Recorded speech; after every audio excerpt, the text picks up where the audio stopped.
दो टीमें, दो रवैये, दो डिफरेंट अप्रोचेस एक ऐसे मैच के जो दोनों टीमों के लिए अहम है डिफरेंट वजूहात से।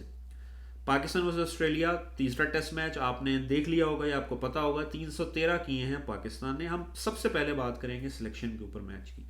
हम देखते हैं कि 2-0 है सीरीज, और ऑस्ट्रेलिया के लिए ये मैच इतना इंपॉर्टेंट नहीं होना चाहिए। नॉर्मली साइड्स क्या करती हैं ऐसे मैचेस के लिए, अपने जो बेंच स्ट्रेंथ है उसको लेकर आती हैं, नए लड़कों को ट्राई करती हैं, क्योंकि सीरीज वो जीत चुके हैं।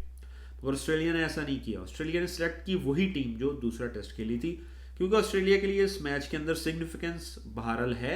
एक सिग्निफिकेंस ये है कि उनकी रैंकिंग प्रूव होती है, जो कि वो ज़ाहिर करना चाहते हैं। वैसे भी ऑस्ट्रेलियन नेचर है, they want to go for the kill, और जब वो किसी को नीचे लगा लेते हैं तो वो दबोच के रखना चाहते हैं, उसकी गर्दन उसको ऊपर नहीं आने देना चाहते। ये उनका स्टाइल ऑफ क्रिकेट है। तो वो चाहते हैं कि ज़ाहिर है इसको वाइट वॉश करें, 3-0 करें। और एक और सिग्निफिकेंस ऐड हो गई, डेविड वार्नर ने अपनी रिटायरमेंट का ऐलान कर दिया, विच मीन्स कि इनका लास्ट टेस्ट है। तो एज ए टीम वो चाहेंगे कि एक अच्छा सेंड ऑफ दें डेविड वार्नर को। तो वजह समझ आती है कि उन्होंने टेस्ट को सीरियस लिया और उन्होंने टेस्ट में वही साइड खिलाई जो उन्होंने दूसरे टेस्ट में खिलाई थी। लग रहा था, या आप सोच रहे थे कि शायद वो थोड़े बाहर के लड़के ट्राई करें, मगर उन्होंने ऐसा नहीं किया। अब आते हैं दूसरी टीम की तरफ। उनका रवैया इंटायरली डिफरेंट है। उनके लिए टेस्ट दूसरी वजूहत से इंपॉर्टेंट है। देखें, सीरीज वो भी हार चुके हैं, ज़ाहिर इज्जत बचाने वाली बात ज़रूर है, मगर उनकी सिर्फ इस सीरीज की इज्जत नहीं बचती इससे। एक बहुत पुरानी स्टोरी है, यानी 1995 से ऑनवर्ड आपने सुना ही होगा कि पाकिस्तान ने कोई टेस्ट नहीं जीता ऑस्ट्रेलिया में। और मैं आपको याद करा दूं जस्ट फॉर द रेफरेंस के 95 के बाद 96 का वर्ल्ड कप हुआ था जो पाकिस्तान इंडिया में हुआ था। ये वो वर्ल्ड कप था जिसमें वसीम अकरम कप्तान थे और मियां दाद खेले थे।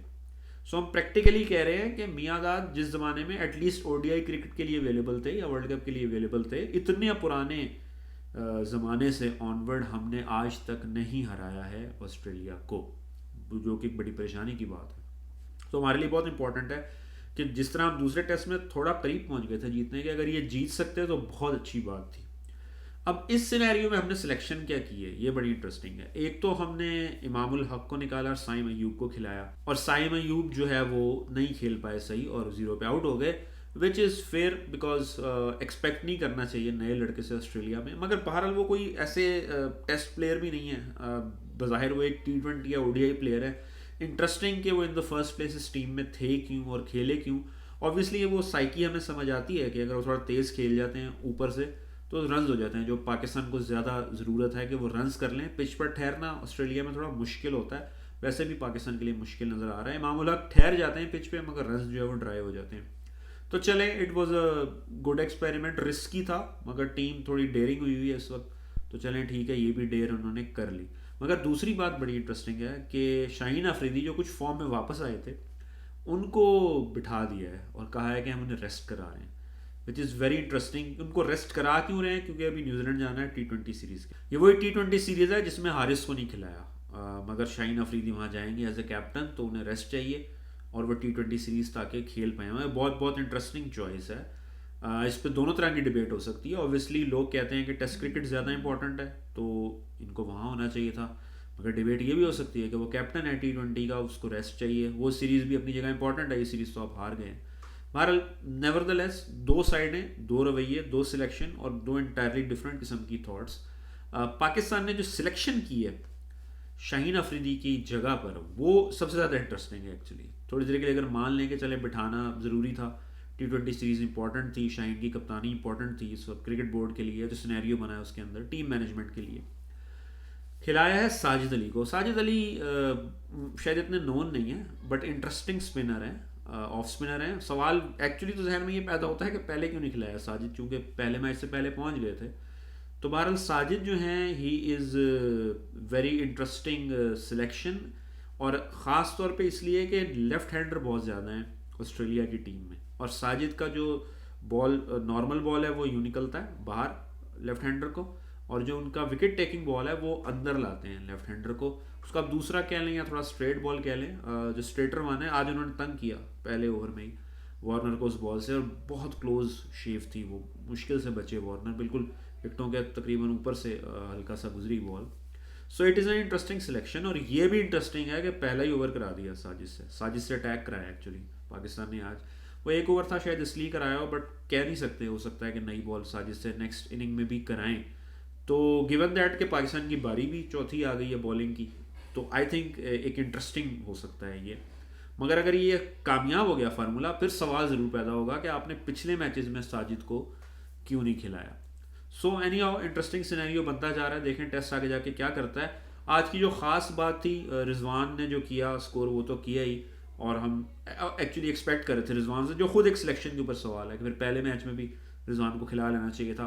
बहरहाल एनी हाउ जो हुआ सो हुआ। जो जो गट्सी इनिंग खेली है आज, जो जिगरा दिखाया है, जो दम दिखाया है आमिर जमाल ने, वो कमेंडेबल है। आमिर जमाल ना सिर्फ बॉलिंग में ये है कि प्रेशर ले रहे हैं, अहम ओवर करा रहे हैं, अच्छी विकटें भी ली, पहले टेस्ट में भी 6 विकटें ली, दूसरे में इतनी अच्छी शायद बॉलिंग नहीं कराई, मगर ये है कि वर्कलोड उठा रहे हैं बॉलिंग का, क्योंकि लंबे ओवर फेंकने हो, आके जान मारनी हो, कोशिश कर रहे हैं। थोड़ी सी लाइन गंदी रही उनकी दूसरे टेस्ट के अंदर, बहुत ज़्यादा आउटसाइड द ऑफ स्टंप उन्होंने सर्व की बॉलें, जिसके ऊपर काम किया जा सकता है। मगर ये है कि वो एक इस तरह का बॉलर जो एक वर्कलोड लेता हो, एक वर्क हॉर्स चाहिए होता है टीम को। फॉर एग्जांपल जैसे फ़हीम अशरफ को रखा हुआ था इस काम के लिए कि मेन बॉलर्स जब चले जाएँ तो उसकी जगह वो आ जाएँ और थोड़े से ओवर निकालें।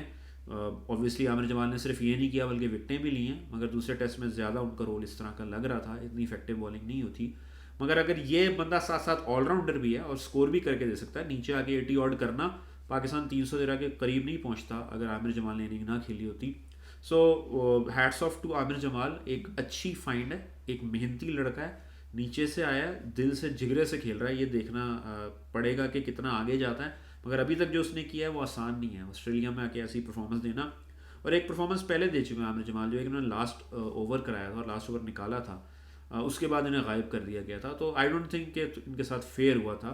और अभी भी देखते हैं, क्योंकि हमारे लोगों को ज़रा क्रिकेटर और तरह का चाहिए होता है, उन्हें बहुत फ्लैम्बॉयंट क्रिकेटर चाहिए होता है। उनका ये आमिर जमाल और even Salman Ali Agha type cricketer से गुजारा नहीं होता, यानी कुछ ज़बरदस्त कोई चीज़ चाहिए होती है, आउट ऑफ द ऑर्डिनरी।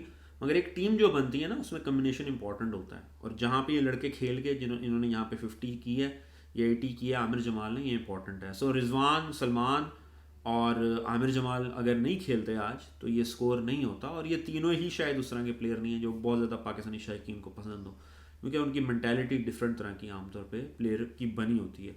सो एक टॉकिंग पॉइंट इसके अलावा इस बैटिंग में बाबर आजम को ऑस्ट्रेलियंस ने बहुत ज़बरदस्त ट्रैप किया है, और एक दफ़ा फिर मैं कहूँगा कि परेशान कर दिया दुनिया को कमिंस ने, जिस तरह उसने प्लान करके आज बाबर आजम का आउट किया, पहले 2 बॉलें बाहर निकाली, और वो लेंथ उन्होंने पकड़ी हुई है। एक वीडियो चल रही है नेट के ऊपर जिसमें दिखा रहे हैं कि एक लेंथ पकड़ी है ऑस्ट्रेलियंस ने, जहाँ बाबर को सर्व करें उसको वहीं डिफिकल्टी हो रही, वहीं पे वो आउट हो रहा है। और पिछली दफ़ा दोनों दफ़ा अंदर लाकर कमिंस ने आउट किया था, इस दफ़ा उसने 2 बाहर रख के कराई वहीं पे, और तीसरी अंदर लाया अगेन। इस दफ़ा कम से कम बोल्ड नहीं हुए बाबर, मगर आगे आ गए और विकटों के एलबीडब्ल्यू हो गए। So Babar needs to work on something, ये इनके लिए अच्छा नहीं है, और ये और टीम्स भी देख रही होंगी ये जो डिस्कवरी जो हुई है कि बाबर यहाँ के ऊपर इतना स्ट्रांग नहीं है इस पोजीशन पे, इस पर्टिकुलर बॉल के अगेंस्ट, और अब सभी ये बॉल करा सकते हैं। सो ओवरऑल बहुत ज़्यादा मुश्किल दिन था पाकिस्तान के लिए इन द बिगनिंग, जिस तरह शुरू में विकटें गिर रही थी। ईज आउट हुआ पाकिस्तान के लिए थैंक्स टू रिजवान, सलमान अली आगा और आमिर जमाल, और साजिद अली ने भी बीच में थोड़ा सा अच्छा फेयर किया। और एक अच्छी बात यह है कि साजिद अली बैटिंग भी कर सकते हैं, शायद अगली इनिंग में भी काम आए। देखना अब यह है कि ये कितनी जल्दी आउट कर लेते हैं ऑस्ट्रेलियंस को, which is the real game, क्योंकि आपको 20 विकेट्स लेनी है टेस्ट जीतने के लिए। कल पता चलेगा। अभी तक का जो पहला ओवर था उसमें लगा कि साजिद अली थोड़ा सा तंग कर सकते हैं। परमानेंट स्पिनर से पहले टीम में नहीं खेला है, आपको ये भी याद रखना होगा, और एक पार्ट टाइम स्पिनर खेल रहा था। सो लेट्स सी कि क्या इफेक्ट पड़ता है, और विदाउट शाहीन अफरीदी क्या वो जो गैप है उसको एक स्पिनर फिल कर पाता है, बाकी लड़के क्या करते हैं, किस तरह की बॉलिंग करते हैं। कल बड़ा ही इंपॉर्टेंट दिन है, वैसे तो टेस्ट क्रिकेट में हर दिन इंपॉर्टेंट है, बट मेन चीज़ टेस्ट क्रिकेट में ये होती है कि आप 20 विकटें ले पाते हैं दूसरी टीम की कि नहीं। तो अगर कल विकटें आप ले पाते हैं जल्दी तो डेफिनेटली फ़र्क पड़ेगा। सो ये हमारा रिव्यू था आज पहले दिन का। कल देखेंगे कैसी सिचुएशन होती है, उस हिसाब से कल आपके पास दोबारा हाजिर होंगे। मीनवाइल आपके कोई कमेंट्स हैं, कोई बात है आपके जहन में, कुछ करना चाहते हैं, हम फीचर भी कर सकते हैं अपने व्यूअर्स के कमेंट्स को। जिस भी प्लेटफॉर्म पे आपको ये मिल रही है वहाँ पे हमें लाइक कर लें, सब्सक्राइब कर लें, फॉलो कर लें आने वाली वीडियोज़ के लिए, और अपने कमेंट्स ज़रूर दें ताकि एक डिस्कशन टू एंड फोर्थ भी हो सके। शुक्रिया।